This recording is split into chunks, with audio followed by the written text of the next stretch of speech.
اعوذ باللہ من الشیطان الرجیم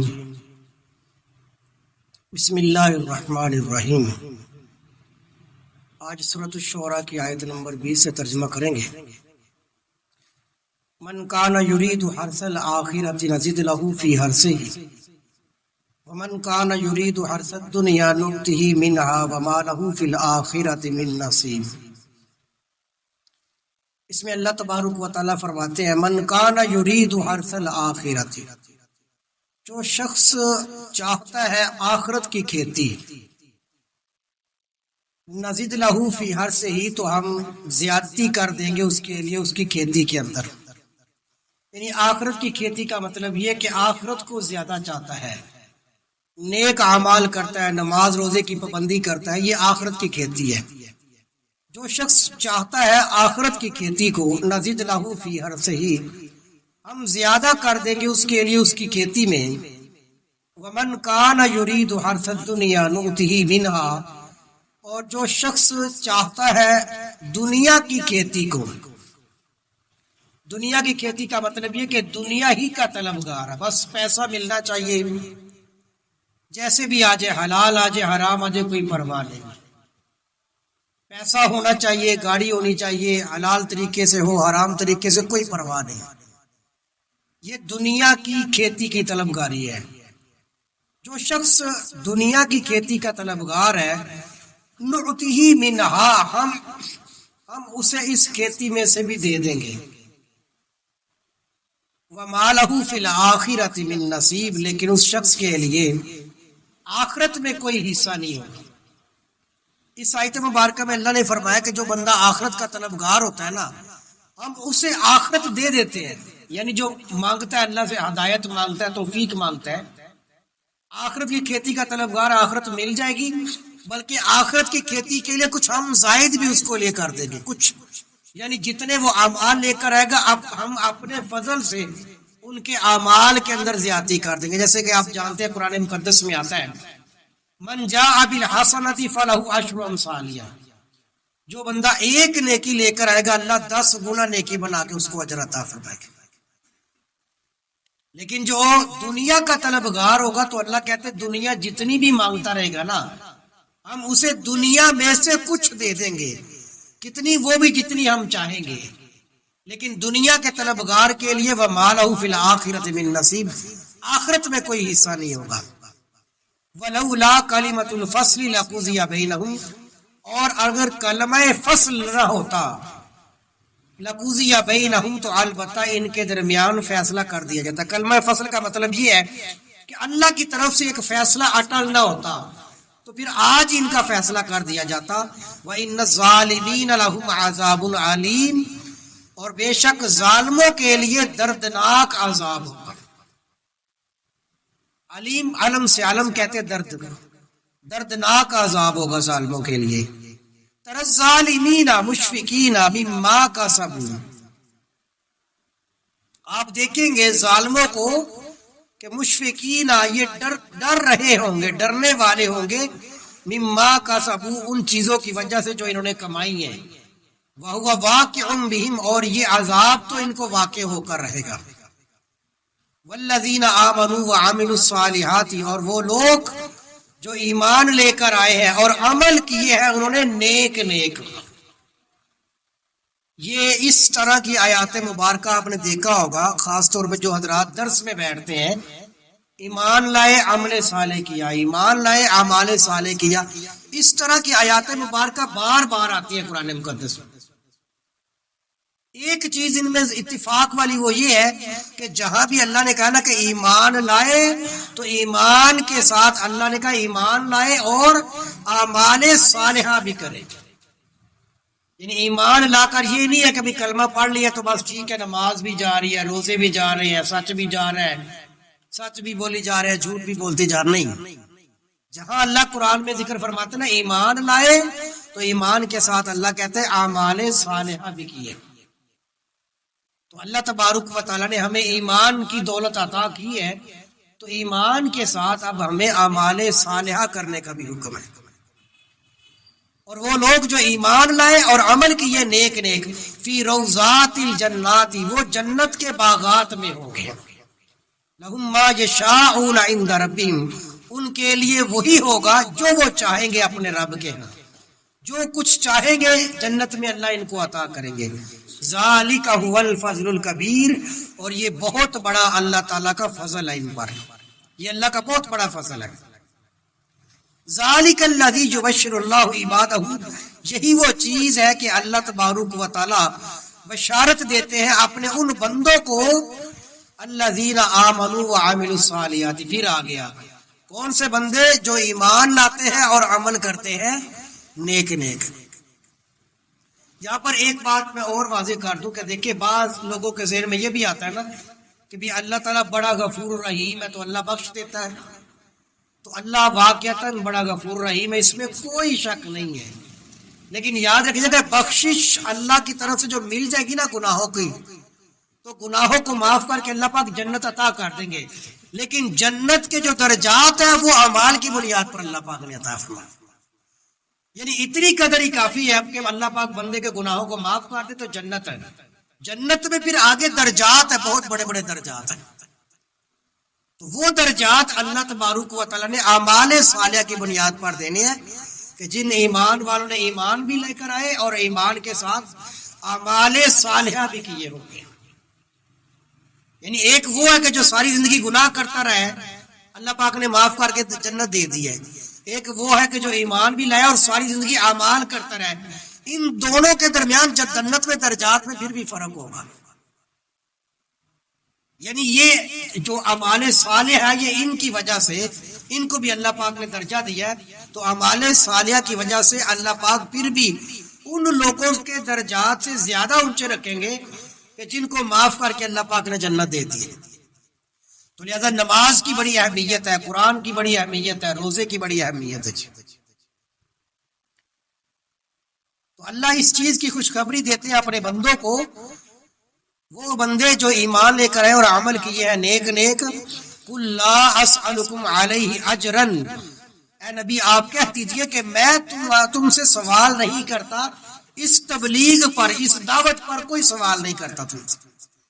الا المودۃ فی القربى، مگر مودت کا جو قریبی رشتہ داری میں ہے. میں تم سے سوال نہیں کرتا، جتنی میں تمہیں دعوت دیتا ہوں لا الہ الا اللہ کی، اس دعوت کے اوپر میں کوئی سوال نہیں کرتا. لیکن ایک بات ضرور کہتا ہوں کہ مودت فی القربى ضرور کرو. یعنی مودت فی القربى کا مطلب کیا ہے کہ حضور فرمانا یہ چاہتے ہیں کہ اللہ پاک نے فرمایا کہ حضور آپ ان سے فرمائیں کہ میں تمہیں لا الہ الا اللہ کی دعوت دیتا ہوں، لا الہ الا اللہ کی دعوت میں دیتا ہوں. اگر تم نے نہیں ماننا وہ ایک تمہارا اپنا فعل ہے، لیکن ایک تو ہے کہ تم لا الہ الا اللہ کو مانتے نہیں ہو، اور لا الہ الا اللہ کو مانتے بھی نہیں ہو اور اس کے برعکس کیا کرتے ہو کہ تم مجھے قتل تک کرنا شروع ہو جاتے ہو، تم مجھے قتل کی دھمکیاں دیتے ہو اور تم مجھے جو ہے وہ مجھ پر سختیاں کرتے ہو. تو اے اللہ کے نبی آپ ان سے فرما دیجئے کہ میں تم سے دعوت کے اوپر کوئی اجر نہیں مانگتا، لیکن اتنا تو سلوک میرے ساتھ کرو کہ میری تمہاری رشتہ داری ہے، تمہارے خاندان کے ساتھ رشتہ داری ہے. آپ جانتے ہیں کہ آپ علیہ الصلوۃ والسلام قریش خاندان سے تھے نا، اور سب سے زیادہ مخالفت کرنے والے بھی قریش خاندان کے لوگ تھے. اور قریش کی جتنی شاخیں تھی ہر شاخ کے اندر آپ علیہ الصلوۃ والسلام کا رشتہ جڑا ہوا تھا. تو اللہ نے کہا کہ حضور آپ ان سے فرمائیے کہ اگر میں تم سے کوئی سوال تو نہیں مانگتا، اجر نہیں مانگتا دعوت اللہ کا، لیکن یہ ہے کہ تم مجھ سے اتنی قرابت، اس قرابت کا تو واسطہ باقی رکھو کہ جو تمہاری اور میری خاندانی اعتبار سے ہے. یعنی دعوت اللہ اگر نہیں بھی مانی وہ اپنی جگہ پر ہے، لیکن یہ ہے کہ تم خاندانی ہونے کے باوجود بھی مجھے قتل کرنے کی کوشش کرتے ہو، مجھے تکلیف دینے کی کوشش کرتے ہو. فرمایا کہ ایسا نہیں ہونا چاہیے تمہاری طرف سے. ایک قول تو یہ ہے مفسرین کرام کا کہ مودت فی القربہ کا مطلب یہ ہے کہ رشتہ داری کا تو لحاظ کرو میرے ساتھ. اور ایک ضعیف روایت آتی ہے کہ حضرت عبداللہ ابن عباس سے، وہ فرماتے ہیں کہ جب یہ آیت مبارکہ نازل ہوئی نا تو لوگوں نے، صحابہ کرام نے سوال کیا کہ حضور یہ جو قرآن میں آتا ہے الا المودۃ فی القربہ کہ قریبی رشتہ داروں کے ساتھ محبت، اس کا کیا مطلب ہے؟ تو اس روایت کے اعتبار سے آتا ہے کہ آپ علیہ السلام نے ارشاد فرمایا کہ اس سے مراد حضرت سیدنا علی بن ابی طالب رضی اللہ تعالیٰ عنہ کے ساتھ اور سیدہ فاطمہ الزہرا کی اور ان کے بچوں کے ساتھ محبت کی ہے. ایک تفسیر یہ بھی آتی ہے وَمَن يَقْتَرِفْ حَسَنَةً نَزِدْ لَهُ فِيهَا حُسْنًا, اور جو کوئی پائے گا نیکی, جو کوئی کمائے گا نیکی, ہم بڑھا دیں گے اس کے لیے اس کے اندر نیکی کو. ان اللہ غفور شکور, بے شک اللہ تعالیٰ بخشنے والے ہیں اور بڑی قدر کرنے والے ہیں. یعنی بندہ نیکی کرے گا تو ہم نیکی کو بڑھا دیں گے, ایک نیکی کرے گا 10 گنا نیکی, جتنا اخلاص زیادہ ہوگا اتنا اللہ پاک اجر بھی زیادہ کر دیں گے. ام یقولون افترا علی اللہ کذبا, کیا یہ مکہ کے لوگ کہتے ہیں کہ آپ علیہ الصلوۃ والسلام نے اللہ کی ذات پر جھوٹ باندھ دیا ہے. فَإِن يَشَاءِ اللَّهُ يَخْتِمْ عَلَى قَلْبِكَ, اگر اللہ چاہے تو اللہ حضور آپ کے دل پر مہر لگا دے. وَيَمْحُ اللَّهُ الْبَاطِلَ, اللہ تعالیٰ تو مٹا دیتے ہیں باطل کو. وَيُحِقُّ اللَّهُ الْحَقَّ بِكَلِمَاتِهِ, اور اللہ حق کو ثابت کرتے ہیں اپنی کلمات کے ساتھ. انہ علیم بذات الصدور, بے شک اللہ ہی کی ذات ہے جو علم رکھنے والی ہے, جو جانتی ہے سینوں کے رازوں کو بھی. بے شک اللہ ہی کی ذات ہے جو سینوں کے رازوں کو بھی جانتی ہے. وَهُوَ الَّذِي يَقْبَلُ التَّوْبَةَ عَنْ عِبَادِهِ, اور وہی اللہ کی ذات ہے جو توبہ کو قبول کرتی ہے اپنے بندے کی طرف سے. وَيَعْفُو عَنِ السَّيِّئَاتِ, اور اللہ تعالیٰ درگزر فرما دیتے ہیں بہت ساری گناہوں کو. اللہ معصیات کو, گناہوں کو درگزر فرما دیتے ہیں. وَيَعْلَمُ مَا تَفْعَلُونَ, اور اللہ تعالیٰ جانتے ہیں جو کچھ تم کرتے ہو. وَيَسْتَجِيبُ الَّذِينَ آمَنُوا وَعَمِلُوا الصَّالِحَاتِ, اور اللہ قبول کر لیتے ہیں ان لوگوں کی بات, ان لوگوں کی دعا کو جو ایمان لاتے ہیں, وَعَمِلُوا الصَّالِحَاتِ, اور جو عمل کرتے ہیں, نیک عمل کرتے ہیں. وَيَزِيدُهُم مِّن فَضْلِ, اور اللہ زیادتی کر دیتے ہیں, بڑھا دیتے ہیں ان کے لیے اپنے فضل سے. وَالْكَافِرُونَ لَهُمْ عَذَابٌ شَدِيدٌ, اور کافروں کے لیے عذاب ہوگا, بڑا سخت ترین عذاب ہوگا. وَلَوْ بَسَطَ اللَّهُ الرِّزْقَ لِعِبَادِهِ لَبَغَوْا فِي الْأَرْضِ. اب اس آیت مبارکہ کے اندر اللہ تبارک و تعالیٰ کی حکمت کو بیان فرما رہے ہیں. وہ حکمت یہ ہے کہ بعض لوگوں کو رزق زیادہ ملتا ہے, بعض لوگوں کو دولت کم ملتی ہے, بعض لوگوں کو دولت درمیانے درجے کی ملتی ہے, بعض بندے محنت زیادہ کرتے ہیں دولت کم ملتی ہے, بعض محنت کم کرتے ہیں دولت زیادہ ملتی ہے.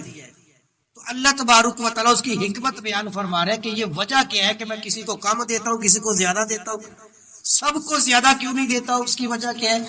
وَلَوْ بَسَطَ اللَّهُ الرِّزْقَ لِعِبَادِهِ, اور اگر اللہ تعالیٰ کشادہ کر دے نا رزق اپنے بندوں کے لیے, سارے بندوں کے لیے اگر اللہ کشادہ کر دے, لَبَغَوْا فِي الْأَرْضِ, تو البتہ زمین میں سرکشی کرنا شروع ہو جائے, بگڑ جائے سارے کے سارے لوگ. اگر سب کے پاس دولت زیادہ ہو جائے تو اللہ کہتے ہیں کہ سرکش بن جائیں گے زمین کے اندر. اب اللہ کیا کرتے ہیں, وَلَٰكِن يُنَزِّلُ بِقَدَرٍ مَا يَشَاءُ, اللہ تبارک و تعالیٰ تھوڑی تھوڑی کر کے اتارتے ہیں جتنی مقدار اللہ تبارک و تعالیٰ جس کے لیے چاہتے ہیں. بعض بندوں کے لیے پیسوں کا تھوڑا ہونا ہی جو ہے وہ اس کے لیے بہتر ہوتا ہے. یعنی ایک بندہ غریب ہے تو اللہ تبارک و تعالیٰ نے اس کی غربت کے اندر اس کا فائدہ رکھا ہوا ہے. ممکن ہے کہ اگر اس بندے کو, غریب بندے کو اگر اللہ کروڑ روپیہ دے دیتا تو وہ بندہ ایمان سے پھر جاتا.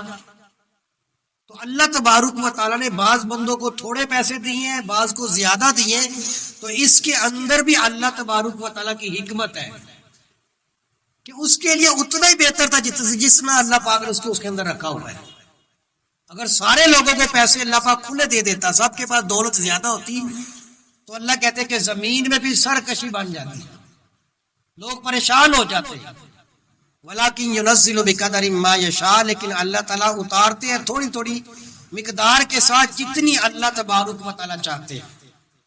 یہ نزل ينزل یہ باب تفعیل سے ہے, اس کا مطلب یہ ہوتا ہے کہ تھوڑا تھوڑا کر کے اتارنا. ایک ہوتا ہے انزل ينزل انزالا, باب افعال سے, یہ عربی گرامر ہے. انزل ينزل سے کریں گے تو اس کا مطلب ہوتا ہے کہ ایک ہی مرتبہ اتارنا. جیسے قرآن مقدس اور باقی جو 3 کتابیں نا, تورات, زبور اور انجیل, جہاں پر ان کا ذکر آئے گا تو وہاں پر نزل ينزل نہیں آئے گا, انزل ينزل کے لفظ آئیں گے. چونکہ باقی تینوں کتابیں اللہ پاک نے ایک ہی مرتبہ میں دے دی ہیں.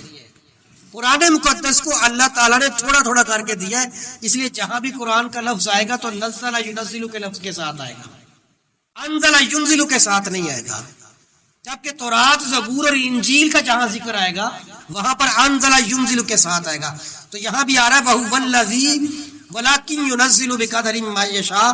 اللہ تعالیٰ تھوڑا تھوڑا کر کے اتارتے ہیں جتنی مقدار جس کے لیے اللہ پاک چاہتے ہیں. اِنَّهُ بِعِبَادِهِ خَبِيرٌ بَصِيرٌ. بے شک اللہ تعالیٰ اپنے بندوں کی خبر رکھنے والے ہیں، بصیر دیکھنے والے ہیں. اللہ کو پتا ہے کہ کس بندے کو کتنی دولت دینی. بلکہ یہاں پر ایک حدیث مبارکہ مجھے یاد آ گئی جو غریب لوگوں کے لیے بڑی اطمینان دینے والی ہے.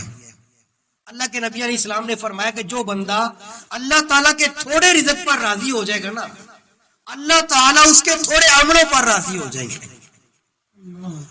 جو بندہ اللہ کے تھوڑے رزق پر راضی ہو جائے گا، اللہ تعالیٰ، نبی پاک نے فرمایا اللہ تعالیٰ اس کے تھوڑے عملوں پر راضی ہو جائے گا. تو غربت کے اندر بھی اللہ تبارک و تعالیٰ نے، جو بندہ غریب ہے تو اسے بھی ہمت نہیں ہارنی چاہیے، حوصلہ نہیں توڑنا چاہیے اس کا بھی. تو اللہ کے نبی نے فرمایا کہ جو بندہ اللہ کے تھوڑے رزق پر راضی ہو جائے گا، اللہ اس کے تھوڑے عمل پر بھی راضی ہو جائے گا. تو اللہ تعالیٰ بے شک اپنے بندوں کی خبر رکھنے والے اور دیکھنے والے. خبر رکھنے کا مطلب یہ کہ اللہ تعالیٰ کو زیادہ بہتر پتا ہے کہ میں نے کس کو کتنا دینا ہے، لہذا اللہ کے دیے اوپر اعتراض نہیں ہو سکتا. یہ جو حسد کینہ رکھنا حرام ہے نا کسی مسلمان کے ساتھ، کیوں؟ اس کی وجہ یہی ہے کہ بھی اللہ تعالیٰ نے ایک بندے کو کروڑ پتی بنایا ہے، ایک بندے کو ارب پتی بنا دیا ہے، تو وہ تو اللہ کی ذات بنانے والی ہے، بندہ کیوں حسد کرتا ہے اس کے ساتھ؟ وہ تو اللہ تعالیٰ کی تقسیم ہے. کسی کو غریب بنا دیا، کسی کو امیر بنا دیا، کسی کو بادشاہ بنا دیا، کسی کو فقیر بنا دیا. یہ اللہ تبارک و تعالیٰ کے اختیارات میں سے ہے، لہذا بندے کو بندے کے ساتھ کسی حسد رکھنا جائز نہیں ہے. لہذا جو حسد رکھتا ہے اس کی ایک وجہ یہ ہے گناہ ہونے کی کہ وہ اللہ تبارک و تعالیٰ کا جو تقسیم ہے، اللہ تبارک و تعالیٰ کی اس تقسیم کے اندر ناراض ہونے والی بات ہے جب کوئی بندہ کسی بندے سے حسد کرتا ہے. اِنَّهُ بِعِبَادِهِ خَبِيرٌ بَصِيرٌ وَهُوَ الَّذِي يُنَزِّلُ الْغَيْثَ مِن بَعْدِ مَا قَنَطُوا. اور وہی اللہ تعالیٰ کی ذات ہے کہ اللہ تعالیٰ اتارتے ہیں می کو، بارش کو اتارتے ہیں، من بعد ما قنطوا، بعد اس کے کہ جب سارے مایوس ہو جاتے ہیں، مایوس ہو جاتے ہیں، بارش نہیں ہو رہی، بارش نہیں ہو رہی، ایک دم سے اللہ تبارک و تعالیٰ بارش لے آتے ہیں. وَيَنْشُرُ رَحْمَتَهُ، اور اللہ بکھیر دیتے ہیں اپنی رحمت کو. وَهُوَ الْوَلِيُّ الْحَمِيدُ، اور اللہ ہی کی ذات ہے سرپرست بھی اور قابل تعریف بھی. وَمِنْ آيَاتِهِ خَلْقُ السَّمَاوَاتِ وَالْأَرْضِ، اور اسی اللہ کی نشانیوں میں سے یہ بھی ہے کہ آسمانوں کا پیدا کرنا، زمین کا پیدا کرنا. وَمَا بَثَّ فِيهِ وَمِنْ دَابَّةٍ، اور جو کچھ اللہ تعالیٰ نے زمین و آسمان کے اندر بکھیر دیا ہے جانوروں میں سے، یہ ساری کی ساری اللہ تبارک و تعالیٰ کی نشانیاں ہیں. وَهُوَ عَلَىٰ جَمْعِهِمْ إِذَا يَشَاءُ قَدِيرٌ، اور اللہ کی ذات ان سب کو جمع کرنے پر جب چاہے قدرت بھی رکھتا ہے. یعنی جو ذات ان کو بنانے پر قادر ہے تو ان کو دوبارہ اکٹھا کرنے پر قادر کیوں نہیں ہو سکتی؟ یہ بھی اصل میں ان لوگوں کو جواب دیا اللہ تعالیٰ نے کہ جو کہتے جی مرنے کے بعد دوبارہ کیسے زندہ ہوں گے. اللہ کہتے ہیں کہ یہ تو انسان اور جنات کو تو میں نے پیدا کرنا ہے دوبارہ، لیکن اللہ تو یہ کہہ رہے کہ زمین و آسمان کے اندر جتنی مخلوقات ہیں، انسان اور جنات نے تو ہونا ہی ہونا ہے نا، اس کے علاوہ بھی زمین و آسمان کے اندر جتنی مخلوقات ہیں، وَهُوَ عَلَىٰ جَمْعِهِمْ إِذَا يَشَاءُ قَدِيرٌ، اللہ تبارک و تعالیٰ تو ان کو جمع کرنے پر بھی جب چاہے قدرت رکھنے والے ہیں. تو انسان اور جنات کیا ہے؟ اور دوسری جگہ پر اللہ تبارک و تعالیٰ نے فرمایا کہ سارے انسانوں کو اٹھانا اور ساری دنیا کے انسان آدم علیہ السلام سے لے کر قیامت کا آخری انسان جو پیدا ہوگا، ان سب کو اللہ کہتے ہیں پیدا کرنا، اور پیدا کرنے کے بعد ان کو دوبارہ اٹھانا، ساری کائنات کے لوگوں کو. ما خلقکم ولا بعثکم الا کنفس واحدہ. اللہ کہتے ہیں کہ جیسے ایک جان کو پیدا کرنا نا میرے لیے، تو ایک جان کو جتنا پیدا کرنا میرے لیے آسان ہے، اتنا اللہ پاک فرماتے ہیں کہ ساری کائنات کے لوگوں کو دوبارہ زندہ کرنا اور ساری کائنات کے لوگوں کو پیدا کرنا اور دوبارہ ان کو زندہ کرنا، اتنا مشکل ہے میرے لیے جتنا کہ ایک جان کو پیدا کرنا ہے. ما خلقکم ولا بعثکم الا کنفس واحدہ. تم سب کا دوبارہ پیدا کرنا اور تم پیدا کرنے کے بعد مارنے کے بعد دوبارہ اٹھانا ایک جان کی طرح، جیسے ایک بندے کو اللہ پاک نے بنانا ہوتا ہے، ایک بچے کی پیدائش جیسے کرنی ہوتی ہے. تو اللہ کہتے ہیں وَهُوَ عَلَى جَمْعِهِمْ إِذَا يَشَاءُ قَدِيرٌ، اور اللہ ہی کی ذات اس بات پر قادر ہے کہ جب چاہے ان سب کو جمع فرما دے. اللہ تبارک و تعالی ہم سب کو نیک اعمال کرنے کی توفیق عطا فرمائے. الحمدللہ رب العالمین والصلاة والسلام علی سید الانبیاء والمرسلین. اللهم ربنا آتنا في الدنيا حسنة وفي الآخرة حسنة وقنا عذاب النار. صلی اللہ تعالی علی خیر خلقہ محمد.